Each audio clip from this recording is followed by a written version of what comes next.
हे नमस्कार मंडळी आज आहे संडे आणि मी जाणार आहे आता आपल्या गेवराईच्या भव्य कृषी प्रदर्शनामध्ये आणि मी तर खूप एक्साइटेड आहे आणि तुम्ही पण एक्साइटेड असाल तर कमेंट मध्ये नक्की सांगा। आणि गाइस बोलता बोलता आपण पोहोचलो आहोत आणि तिथे पोहोचल्यानंतर आम्ही काही फोटोज काढले जे मी इंस्टाग्रामवर पोस्ट करणार आहे। सो तुम्ही मला इंस्टावर फॉलो करायला विसरू नका, लिंक चॅनल पेजवर आहे। आणि गाइस त्यानंतर मी गेलो तिकीट काउंटरवर तिकीट काढण्यासाठी।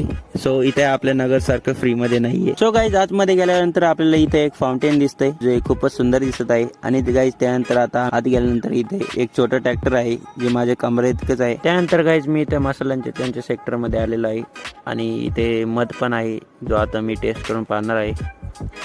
सो खूप छान आहे। त्यानंतर गाइस आम्ही आलो आहे मशीनच्या सेक्शन मध्ये आणि तुम्ही पाहू शकता इथे चपाती बनवायची मशीन आहे। सो गाइस त्यानंतर आपण आलो इथे तेल काढायच्या मशीनच्या तिथे जे कुठल्याही गोष्टीचं तेल काढू शकते। आणि गाइस त्यानंतर गेलो आम्ही मसाला डोसा खाण्यासाठी जो खूपच स्वादिष्ट आहे। आणि गाइस त्यानंतर मी दादाला म्हणलं गाड़ी तेरा भाई चलाएगा। तो गाइस मी आता गाडी चालवतो।